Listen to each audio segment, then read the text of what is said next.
अस्सलामु अलैकुम वरहमतुल्लाहि वबरकातुह। मेरे इस इस्लामिक चैनल के नाजरीन आप सबको खुश आमदीद व मरहबा कहता हूँ। आज इंशाअल्लाह अज़्ज़ा वजल सूरत सज्दा का रुकू नंबर 3 की तिलावत करूँगा। अऊज़ु बिल्लाहि मिनश शैतानिर रजीम, बिस्मिल्लाहिर रहमानिर रहीम।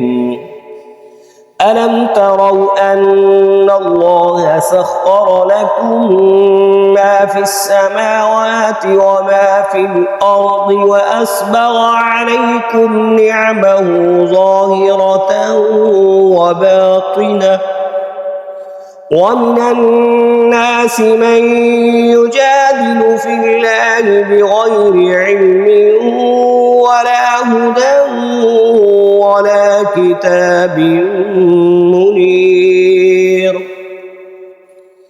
وإذا قيل لهم اتبعوا ما أنزل الله قالوا بل نتبع ما وجدنا عليه آباءنا أولو كان الشيطان يدعوهم إلى عذاب السعير.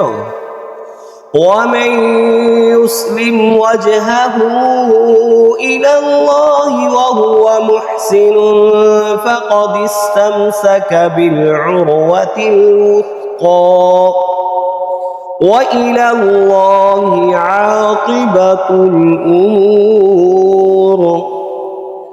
ومن كفر فلا يحزنك كفره إلينا مرجعهم فننبئهم بما عملوا إن الله عليم بذات الصدور.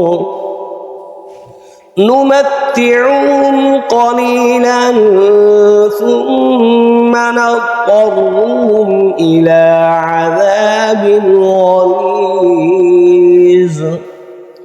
ولئن سألتهم من خلق السماوات والأرض ليقولن الله قل الحمد لله بل أكثرهم لا يعلمون.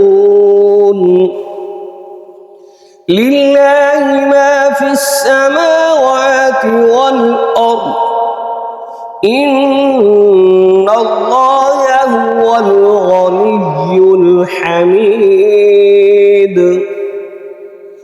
ولو أن ما في الأرض من شجرة أقلام والبحر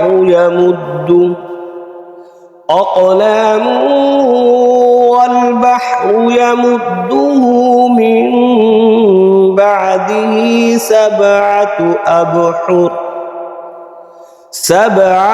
أبحر ما نفدت كلمات الله إن الله عزيز حكيم.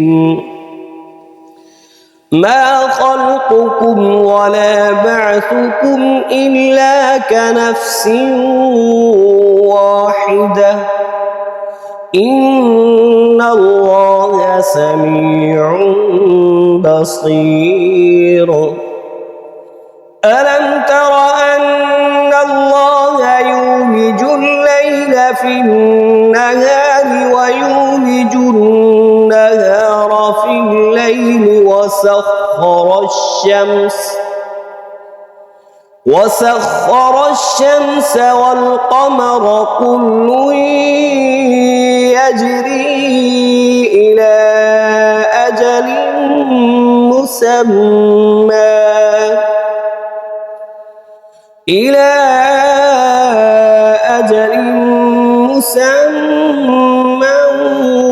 وأن الله بما تعملون خبير.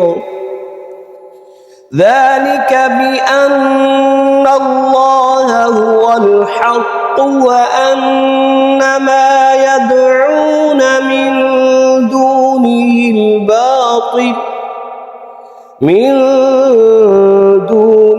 الباطل وأن الله هو العلي الكبير. صدق الله